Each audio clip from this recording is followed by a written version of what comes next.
तो देखिए, आपको बता दें, नीट परीक्षा धांधली मामले में अब शिक्षा मंत्रालय ने एक बड़ा कदम उठाया है और यहां पर सीधे तौर पर कह दिया है कि सीबीआई इस पूरे मामले की जांच करेगी। वहीं आपको बता दें, जो एनटीए का एक महानिदेशक के पद पर जो व्यक्ति पहले तैनात था, अब उसको बदल दिया गया है। अब उसकी जगह पर आप नए चेहरे को देखेंगे। साथ ही आपको बता दें, कड़े मानकों के साथ नए नियम भी तय किए गए हैं ताकि किसी भी तरीके से, चाहे फिर वो नीट की परीक्षा हो या देश की और कोई बड़ी परीक्षा हो, उसमें धांधली ना हो, नियमों की अनदेखी ना हो। लेकिन क्या कुछ बड़े बदलाव अब किए गए हैं, शिक्षा मंत्रालय ने क्या ठोस कदम उठाए हैं, हमारी इस रिपोर्ट में आपको दिखाते हैं।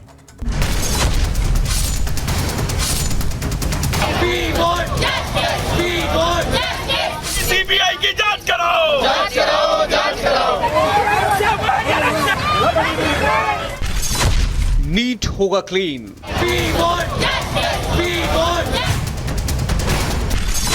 धांधली की सीबीआई जांच, सीबीआई की जांच कराओ, जांच कराओ, जांच कराओ।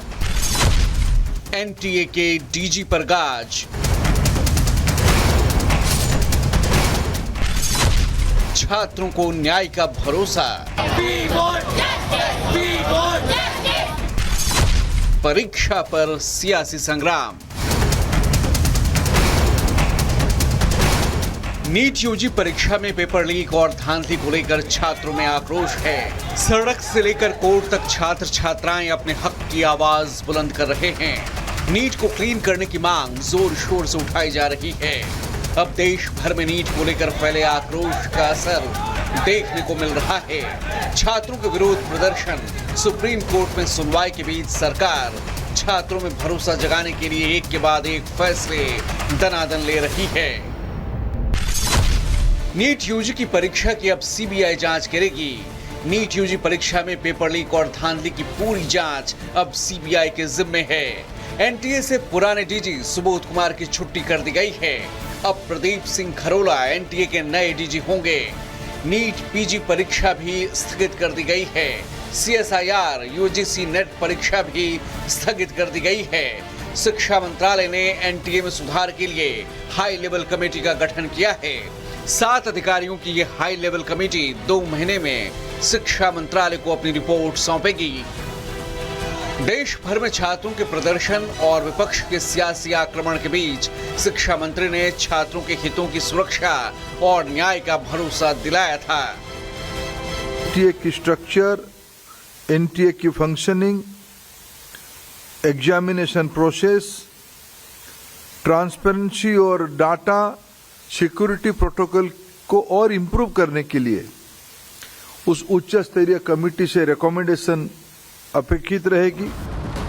सरकार नीट परीक्षा में गड़बड़ियों की रिपोर्ट सामने आने के बाद ताबड़तोड़ एक्शन मोड में है और विपक्ष अब सरकार को ये कहते हुए निशाने पर ले रही है कि 4 दिन पहले एनटीए को क्लीन चिट देने वाली सरकार अब उसके डीजी को क्यों हटा रही है। नौजवानों के बीच ये सरकार अपना विश्वास पूरी तरह से खो चुकी है। जो शिक्षा मंत्री आज से 4 दिन पहले एनटीए को क्लीन चिट दे रहे थे, अब एनटीए के डायरेक्टर जनरल जो एग्जाम्स के हैं उनको हटा रहे हैं। ये क्या लीपापोती चल रही है? किसको बचाया जा रहा है? क्या एक अफसर जिम्मेदार है सारे एग्जाम्स में जो घपले हो रहे हैं? दरअसल उत्तर प्रदेश, हरियाणा, उत्तराखंड, राजस्थान, मध्य प्रदेश, गुजरात, बिहार, झारखंड, ओडिशा, महाराष्ट्र, कर्नाटक, तेलंगाना, असम, अरुणाचल प्रदेश और जम्मू कश्मीर, ये देश के वो 15 राज्य हैं जहां पिछले 5 साल में 41 भर्ती परीक्षाओं के पेपर लीक हुए। सभी बड़े राज्यों के करोड़ों छात्र इससे पीड़ित हैं। नीट की परीक्षा में गड़बड़ी के बाद हो रहे इस विरोध ने तो बस आक्रोश को आवाज दी है। कांग्रेस नेता जयराम रमेश ने ट्वीट कर कहा, कोई भी दिन बिना किसी परीक्षा के रद्द होने की खबर के पूरा नहीं होता, क्योंकि नॉन बायोलॉजिकल प्रधानमंत्री और उनके आसपास के लोग पूरी तरह से अक्षम हैं। अब नीट पीजी प्रवेश परीक्षा स्थगित कर दी गई है। तेजस्वी यादव ने ट्वीट कर लिखा, केंद्र सरकार में या तो पेपर लीक हो रहे हैं या स्थगित। दुर्भाग्य है कि सरकार अब भी अपनी असफलताओं को स्वीकार नहीं कर रही। सब सबूत मिलने के बावजूद नीट परीक्षा को रद्द नहीं किया जाना कहीं न कहीं सरकार की मिलीभगत को दर्शाता है। शिक्षा मंत्री धर्मेंद्र प्रधान ने लिखा, कि ट्रांसपेरेंसी, टेम्पर फ्री और जीरो एरर एग्जाम कराना एक प्रतिबद्धता है। छात्र हित और उनका उज्जवल भविष्य हमेशा हमारी सरकार की सर्वोच्च प्राथमिकता रहेगी।